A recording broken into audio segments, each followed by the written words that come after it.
Good afternoon. I am Melody McClellan, CARES Act Coordinator for St. Louis. I would like to thank you all for joining us this afternoon for the updates to the PPP webinar.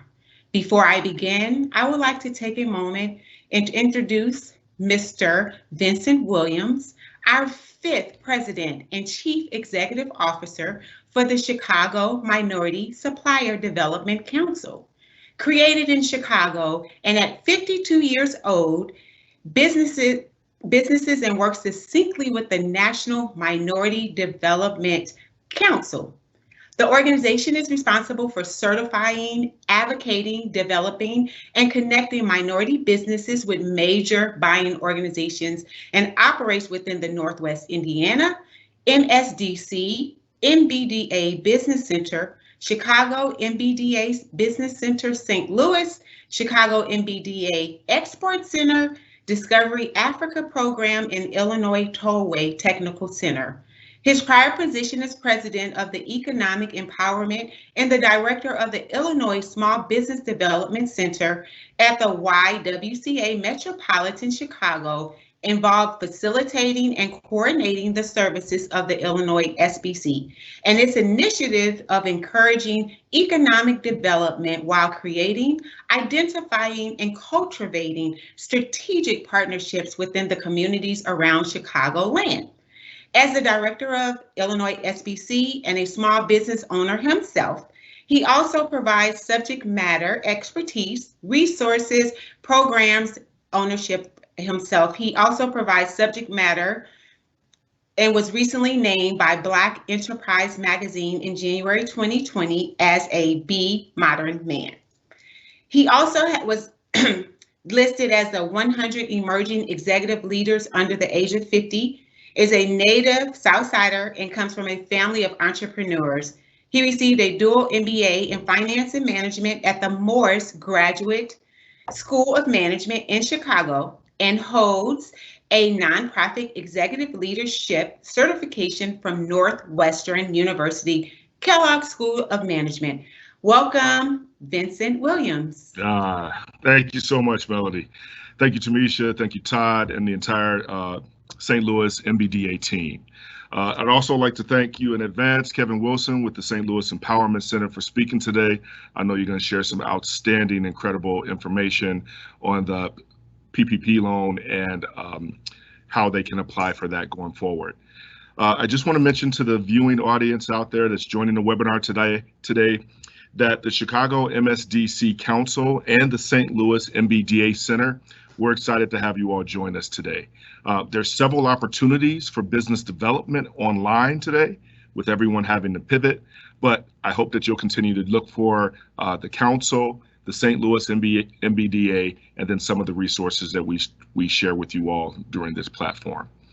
We're developing the whole new cadence for our value proposition in the marketplace.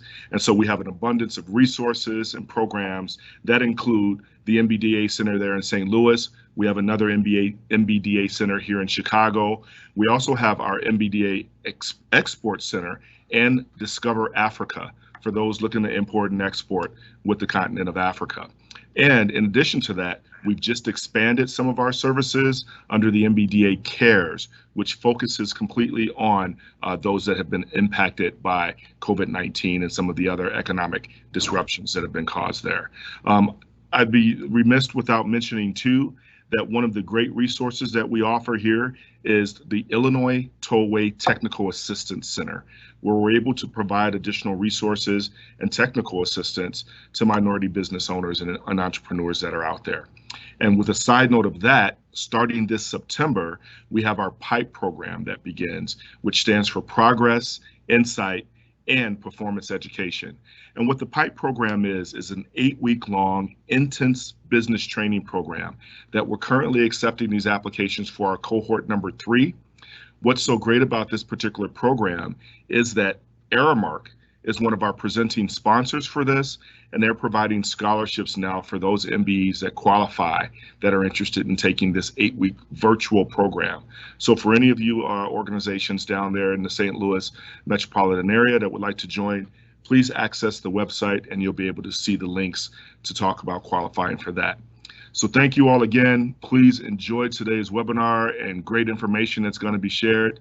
Thank you to the St. Louis Empowerment Center and the St. Louis MBDA Center. Enjoy the webinar. Thank you, Mr. Williams, for that valuable information. Everyone, get your pens and pad ready for notes. We're about to get started with our speaker. And I would like to first say that question and answers will be taken. You can put them in the chat and they will be addressed after the presentation by Tamisha Taylor. And also, I just would like to take a moment to introduce our speaker, Mr. Kevin Wilson. He is Executive Director of the Small Business Empowerment Center. The Small Business Empowerment Center is a Missouri 501c3 nonprofit organization sponsored by the Greater St. Louis Empowerment Zone to serve as a one-stop shop to help urban entrepreneurs start and grow their own business enterprise. For 20 years, Kevin has also been an SBA technical assistance provider, specializing in issues dealing with the urban core. There he provides technical assistance to small businesses, owners, and helps prospective borrowers in developing viable loan packages, applying for Empowerment Zone tax credits, and business growth strategies. Before coming to the SBEC, he worked for St. Louis Development Corporation, underwriting SBA 504 loans, microloans, and pre-screening bond deals. Kevin received his undergraduate and master's degree from the University of Columbia. Kevin is a certified economic development finance professional from the National Development Council and certified SBA 504 loan packager from the National Association of Development Companies. Currently, Kevin Wilson is an active member of the U.S. Association in Entrepreneurship. We welcome Kevin Wilson. Thank you so much, Melody. You know, before I get started, I just want to thank the MBDA and the MSTC for letting me speak today. Vincent Williams, thank you. Todd Gilliard, good friend, thank you so much. Melody, thank you for that introduction. That was wonderful. Jamaica Smith, thank you so much. And Tamisha Taylor, thank you so much for being here with me. And then Clifton Clark III, thank you for walking me through all of this Microsoft Teams technology. So with that, we'll get started today. Our agenda, we'll go to the next slide, Clifton.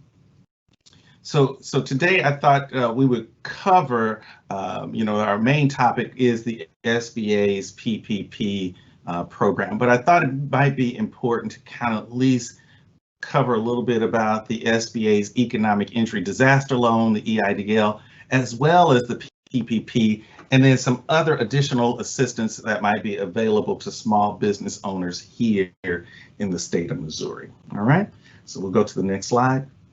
So who is the SBA? So the Small Business Administration is that federal agency out there that does indirect lending, also provides technical assistance and contracting expertise to small business owners.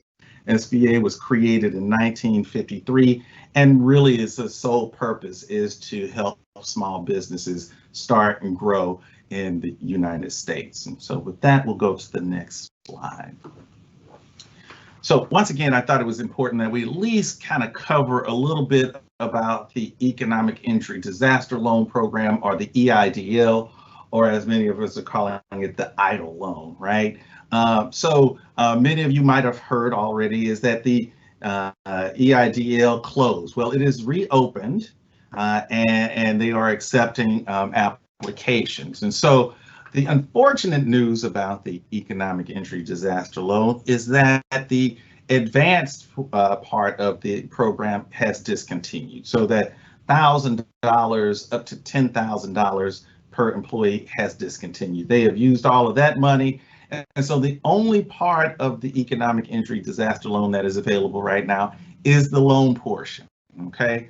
So in response to the coronavirus or COVID-19 pandemic, small businesses, including agriculture businesses and nonprofit organizations in the United States and Washington, D.C. and territories can apply for the Economic Entry Disaster Loan Program, or EIDL. The The EIDL program is designed to provide economic relief to businesses that are currently experiencing a temporary loss of revenue due to COVID-19. EIDL proceeds can be used to cover a wide array of working capital and normal operating expenses, such as the continuation of healthcare benefits, rent, utilities, and fixed debt payments. Okay, and so who's eligible for the EIDL? The following that have 500 employees or less, so any sole proprietors with or without employees, independent contractors, corporations and employee-owned businesses, and tribal small businesses. And so I think it is important to know a little bit about the EIDL, because some of those items in the EIDL do also apply in terms of the PPP. So we'll go to the next slide. Thank you. So what do you need to get ready for the EIDL? So you need your EIN or business, EIN number for your business, or a social security number if you're a sole proprietor. And then you need your total revenue for February 1st, 2019 through January 31st, 2020. You also need the cost of goods sold from your February 1st, 2019 to January 31st, 2020. And then finally, you'll need a routing and account numbers and bank address to deposit the money into your account. So one does need a banking account to receive these monies from the EIDL loan program, all right? Finally, with the Economic Injury Disaster Loan Program, the interest rate for for-profit businesses or small businesses would be 3 3/4. And then for nonprofits, it would be 2 3/4. Okay, so that kind of covers the economic injury disaster loan. Once again, you would go to the SBA's website to apply for this at www.sba.gov. Once again, that is www.sba.gov, and it'll lead you to that. I believe that this PowerPoint slide will be provided to everyone at the end of this session, so it'll also have some links directly to the application that you'll find in this this PowerPoint slide. All right, let's move on to the next slide. All right, so what we're all here to hear about is the SBA Paycheck Protection Program. All right, so this program offers loan funding to ensure companies can keep pre-crisis employment levels. The loan program is forgivable if you maintain pre-crisis employment levels, right? So you can receive 2.5 times the average monthly payroll cost to the company over the previous year. The criteria for forgiveness is the number of employees you have not reduced. Overall payroll expenses aren't reduced by more than 25%. So you got to try to keep the employees you had before the crisis and not reduce their payroll expenses for more than 25%. Okay, let's go to the next slide. Now, there was a lot of controversy about whether faith-based organizations or churches could apply for the PPP or the EIDL. And I also want to emphasize that yes, churches and faith-based organizations can apply. So I thought we'd go through a couple slides about that, right? So are faith-based organizations, including houses of worship, eligible to receive SBA loans under PPP and EIDL?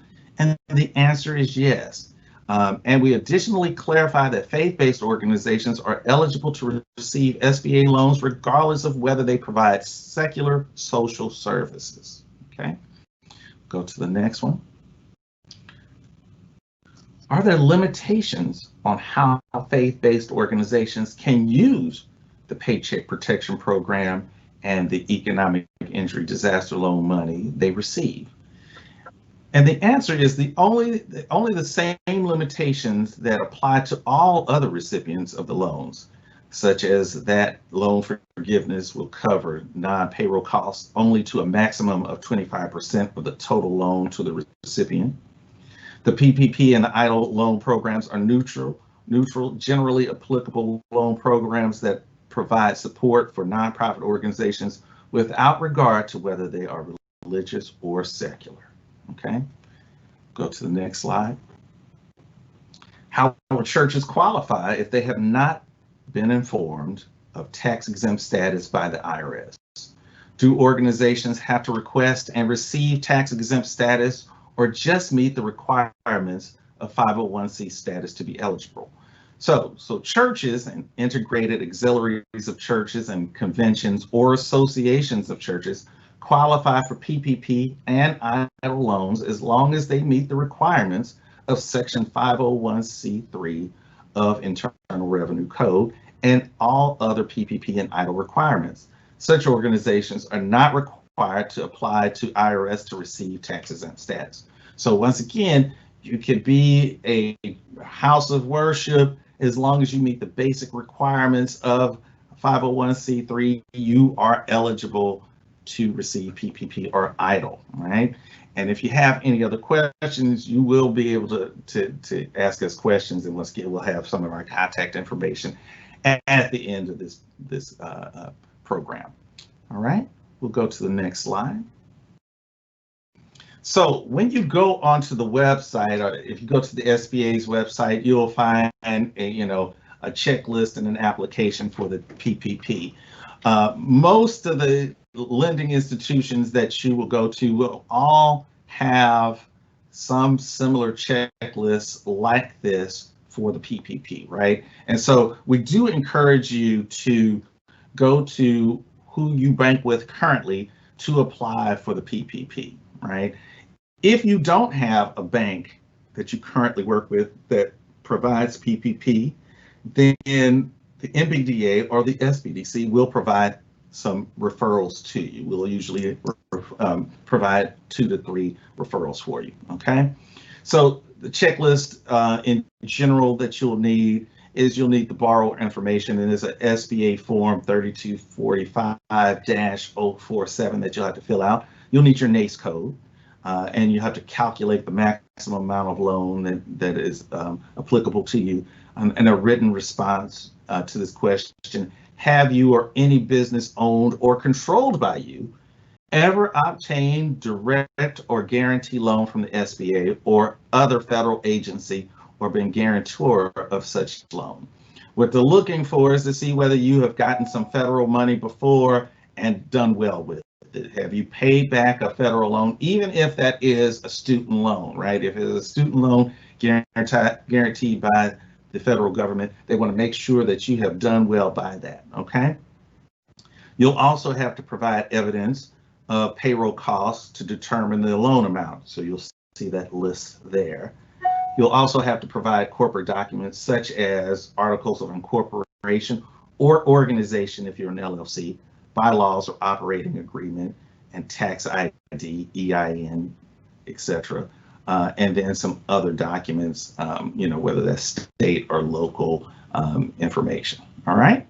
So you'll find this checklist this was based on American Bank of Missouri, right? But you'll find a checklist much like this with every bank that you work with. All right. We'll go to the next slide. Okay. Here you'll see the paper version of the PPP loan program, right? So it is really a fairly simple document. Even if you got the paper document, you'll see it'll probably be like 2 pages and some instructions. Most of the banks that you'll work with at this point will have this application online. So it'll be very few lending institutions that you'll have to go through you'll actually have to do a paper form now. There are probably some local small nonprofit lenders called CDFIs that might be using this paper form, but even most of them have this application online at this point. But as you can see, it is a fairly simple form. Your name, your business name, your EIDL, your EIN number, telephone number, email address, things like that, making sure that you are legal and not running from the law or things like that. All right. So a fairly simple application. Once again, if you get stuck, we are here to assist you. The MBDA and the SBDC and a whole host of other organizations are all set up to provide technical assistance and to walk you through this application if you need it. We are prepared to walk you through this and help guide you through this process. All right. So you are not alone. We're to make sure that you have advocates on your side to help you through this. Okay. So our next slide. So how much can I get? So most people who are going through this PPP program want to know how much can I get through this loan program. And so our next slides, we're going to kind of go through from a 1,000-foot perspective, and then we'll get some specifics. Okay. So our next slide. So how do I calculate my average monthly payroll costs? All right. So the sum of included, first you'll start off with the sum of the included payroll costs, okay? So, and then you'll subtract the sum of excluded payroll costs, and then that will equal what your payroll costs are that you'll be using for this, for the PPP, all right? Next slide, please. So, this slide is directed to the self-employed and independent contractors with no employees, okay? So on step 1, you would take the number from your 2019 IRS Schedule C, line 31, that net profit amount. So those are using a Schedule C, this would be on your personal tax returns, your 1040s, and then there'll be a Schedule C on there. You find the Schedule C in your 1040, you will scroll down to find your line 31, and you will take that net profit amount. Step number 2, you would calculate the average monthly net profit amount, and then you would divide the amount from step 1 by 12. Step 3, you will multiply the average monthly net profit amount from step 2 by 2.5. And then finally, on step 4, add the outstanding amount of any EIDL made between January 3rd, 2020 and April 3rd, 2020 that you seek to refinance, less the amount of any advance under the EIDL COVID-19, right? So when you look at step number 1, if you see on your personal tax returns on your Schedule C and line 31 that the net profit was 0, then you got some big challenges, or it's a negative number, you have challenges, right? So we want to make sure that there is a profit in step 1, right? So we got to have something that we're working with. You got to have made some money on step 1 for any of the step 3 to 4 to work. Okay. All right. So we'll go to the next slide. So this slide is for corporations, including S&C corporations. And this looks very similar to the last slide with some variations, okay? And we do know in the previous slide, most of the businesses that, in America are sole proprietors or partnerships, and we'll be focused on the previous slide. But here we're talking about corporations, S&C corporations. So in step number 1, we would compute 2019 payroll costs by adding the following: the 2019 gross wages and tips paid to your employees whose principal place of residence is the United States, 2019 employer health insurance contributions, 2019 employer retirement contributions, and 2019 employer state and local tax assessed on employee compensation, primarily state unemployment insurance.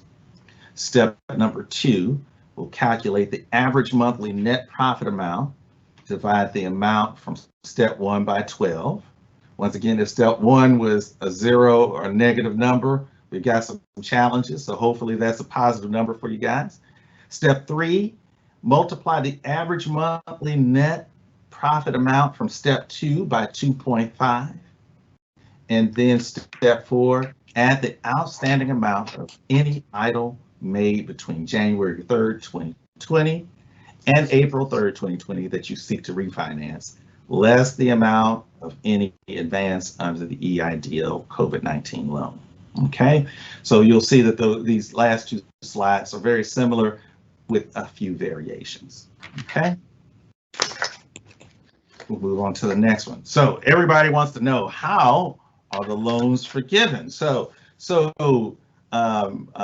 this has been a moving target for many small businesses and technical assistance providers who are trying to coach people through what the forgiveness on the PPP looks like. And I would say the same thing for bankers, because the rules seem to be changing almost every day. So, but we'll go through generally what forgiveness of PPP looks like, and then we'll go through some new changes.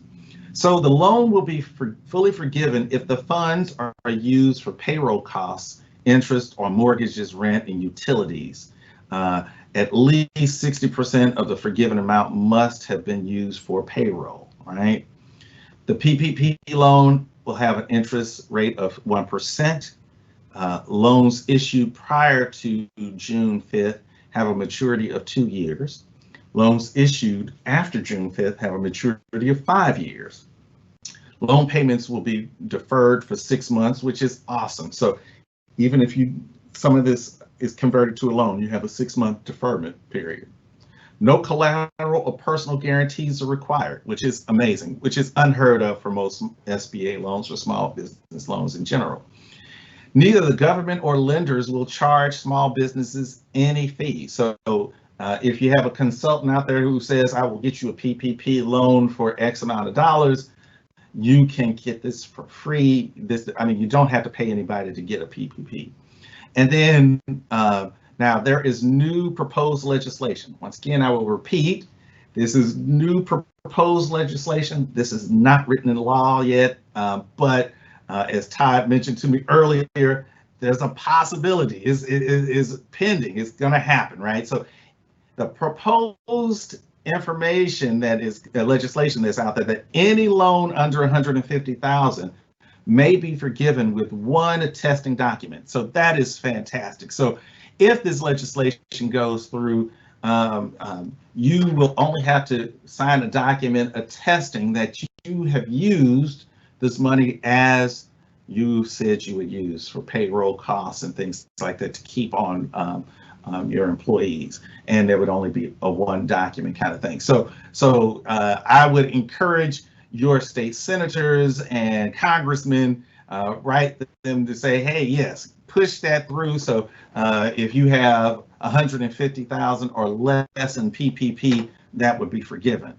Now, there's also some new legislation that also popped up today. Once again, I want to emphasize this has not been written in stone yet, but just so, once again, you can encourage your lawmakers to push this forward, is that they have proposed second draw loans on the PPP that provides 190 billion of committed and appropriated funds to support PPP and PPP second draw loans, defines eligibility for PPP second draw loans as small businesses that meet the applicable SBA revenue size standard, have no more than 300 employees, and demonstrates at least 50% reduction, at least a 50% reduction of gross revenues, includes 25 billion set aside for entities with 10 or fewer employees, and a $10 billion set aside for loans made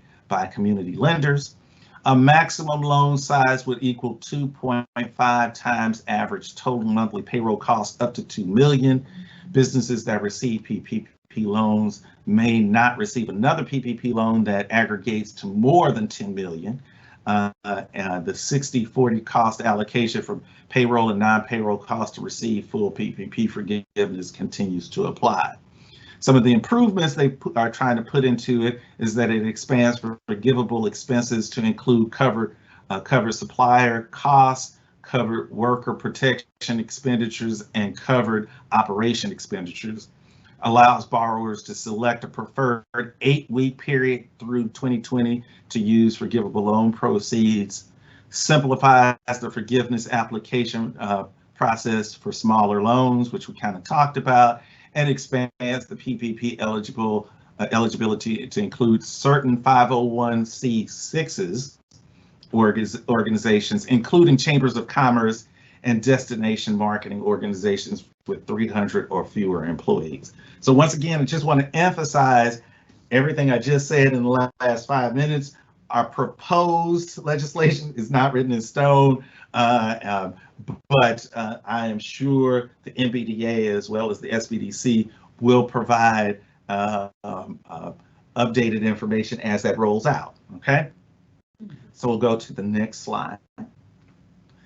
So I thought we'd cover for those participants who are in the state of Missouri. Once again, you know, since it's a webinar, we could have anybody around the world in here, but this only applies to businesses in the state of Missouri. So we'll go to the next slide. So other funding opportunities in the state of Missouri for those businesses that are in our smaller communities. The state of Missouri, the Department of Economic Development has a new small community working capital relief loan program that'll be targeting those small communities with $25,000 population or less. It'll be $5 million loan program through the DED Finance Board to incorporate municipalities under 250,000 in population to assist with challenges associated with COVID-19.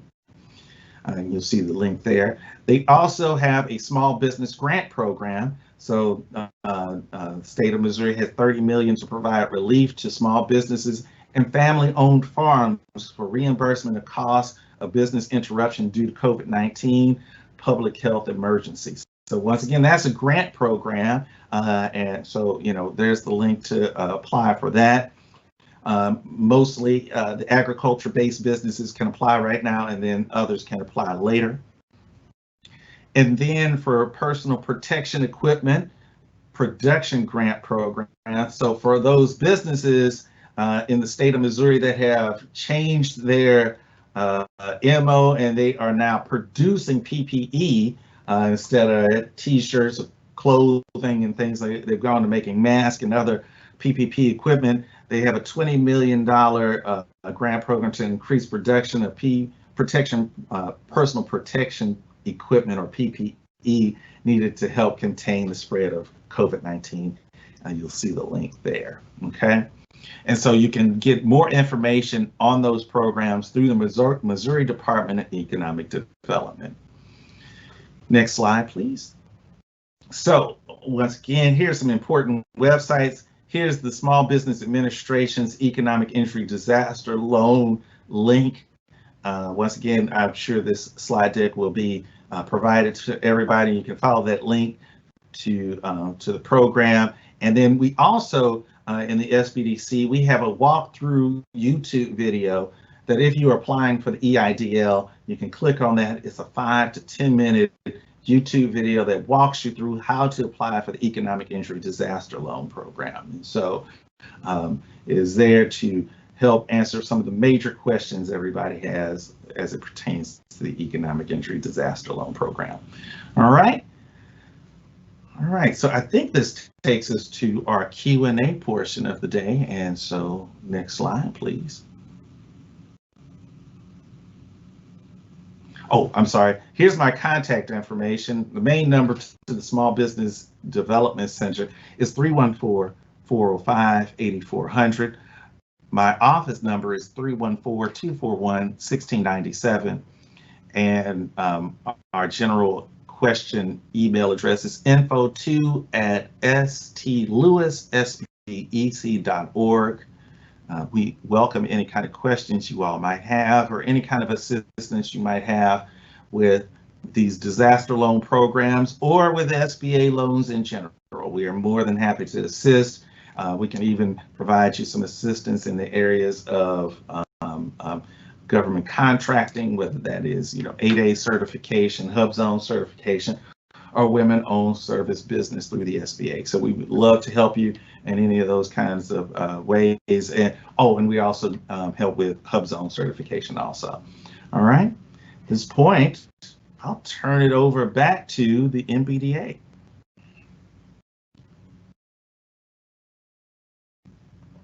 And we can answer any kind of questions anybody might have. Good afternoon. Okay, Kevin, we have a few questions.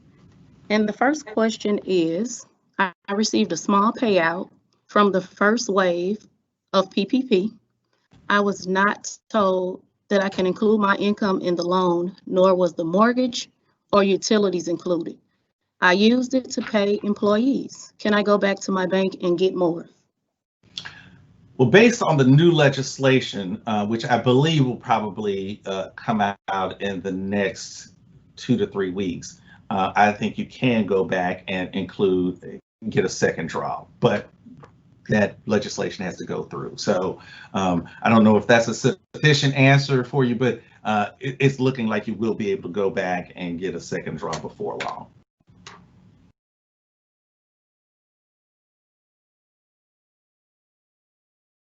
Okay, I have another question. It was emailed.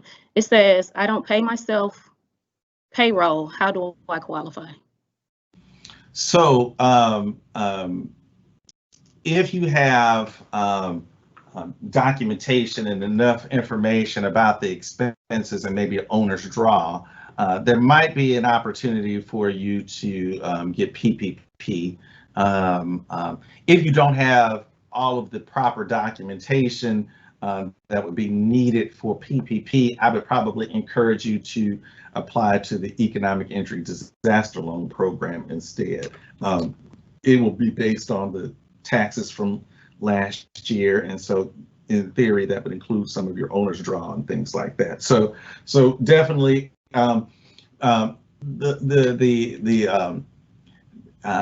if the information that you have, documentation that you have is not robust, then I would probably, number one, if you're going after the PPP, I would go to maybe some of the smaller lenders that are participating in the program, such as credit unions or community development finance institutions, or CDFIs.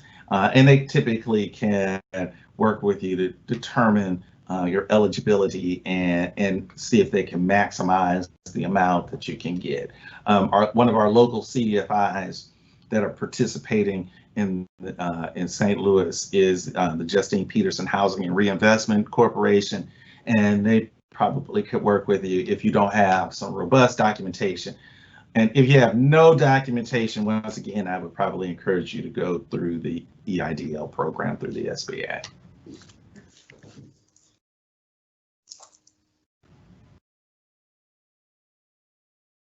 Okay, next question. Are there any loans or grants available to small businesses that are starting up this year? So I don't know of any startup grants that for businesses that are starting up right now. In terms of startups, you might look towards some of the accelerators in the state of Missouri. Accelerators being those programs where startup organizations are going in and taking, they get accepted to the program. Is usually a 3 to 6 week program where they are coaching, teaching you everything you need to know to have an innovative product or service. And at the end, there's a competition typically with the accelerators that usually is some prize or some investment in your startup.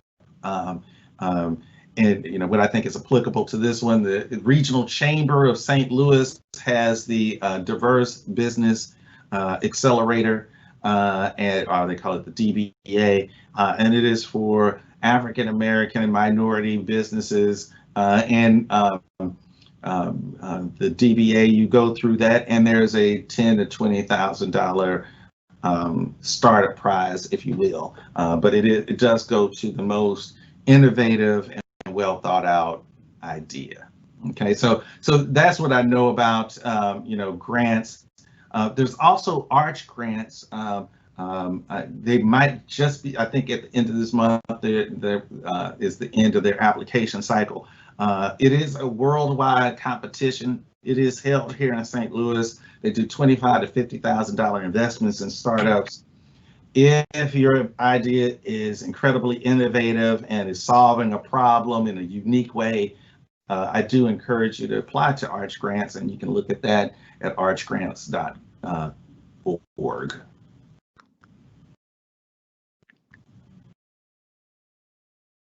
Next question is, this information is great, but a little overwhelming. Can we schedule an appointment with someone in your office to evaluate what process best fits our situation, and can they walk us through the process?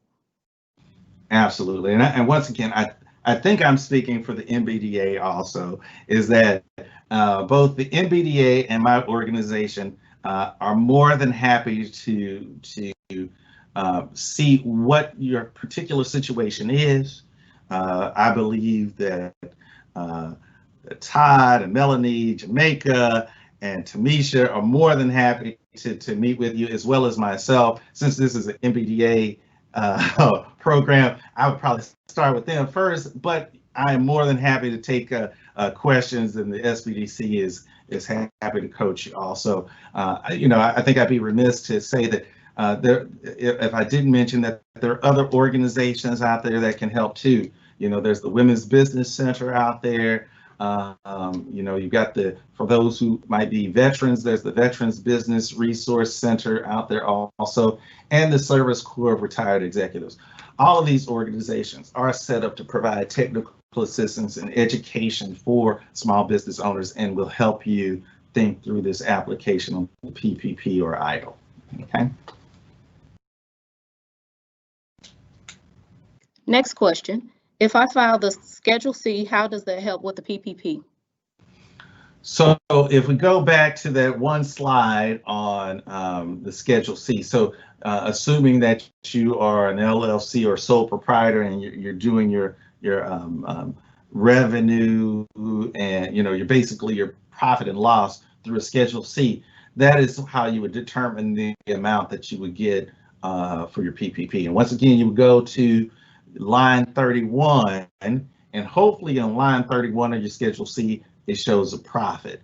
If it is a negative number, a zero or a negative number, you're probably ineligible for the PPP.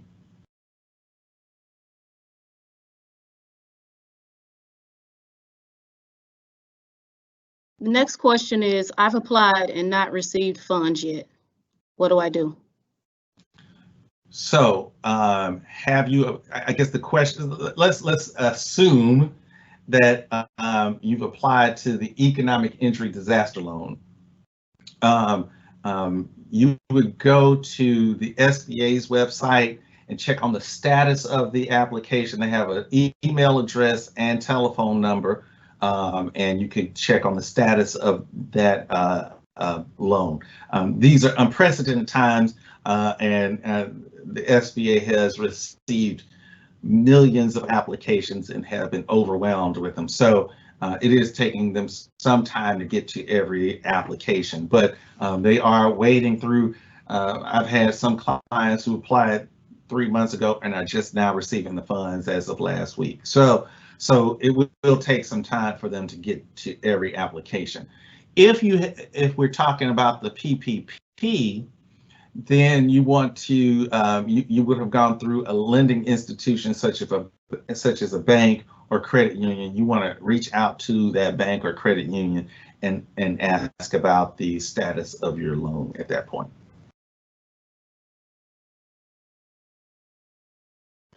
Next question is, to follow up, if I'm a sole proprietor who made money last year, do not pay myself a payroll, yet all money earned was in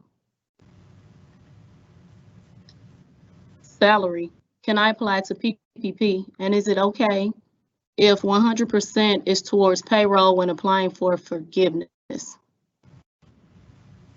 So once again, if I'm understanding the question correctly, once again, you're going to go back to your Schedule C, on line 31 on the net profit amount, you will take that number and then you will calculate the average net profit amount, divide that amount from step 1 by 12.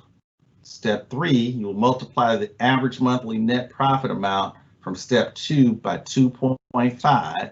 And then step 4, you will add the outstanding amount of any EIDL made between January 3rd and April 3rd, and you will seek to refinance less the amount of any advance from the EIDL from COVID-19 loan. So you'll once again, you'll go back to that Schedule C on line 31 and see what that profit is, multiply that, divide that by 12, multiply that number then by 2.5, okay? Thank you all so much. This ends our Q&A. We'll turn it back over to Melody.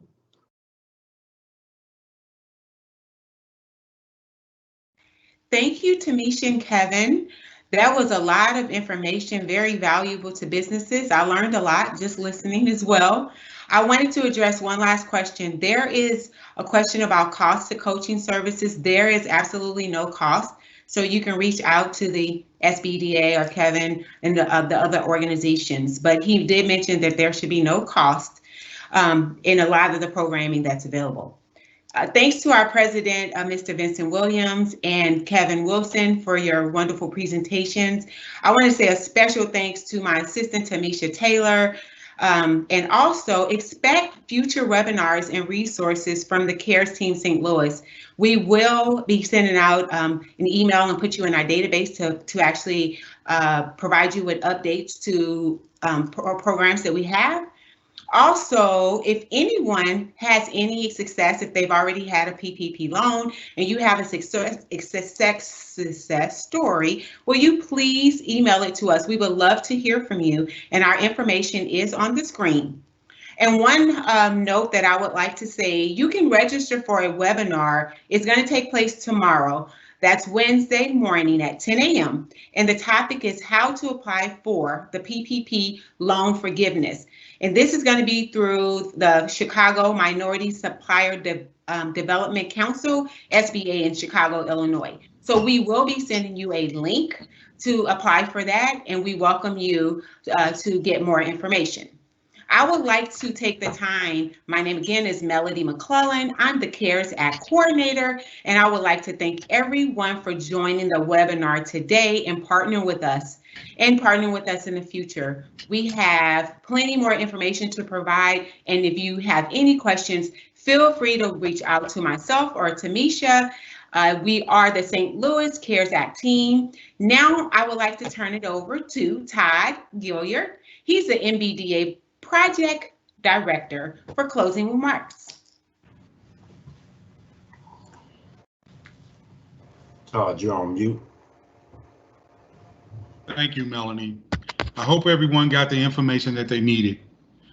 I want everyone also to, I hope everyone can get the info. We will send out the information for the webinar tomorrow that's going to be held by the Chicago Supply and Development Council, along with the Chicago MBDA office and the St. Louis MBDA office in partnership to show you how to apply for the forgivable loan. This is pertinent times in our country, and these opportunities are here for small businesses.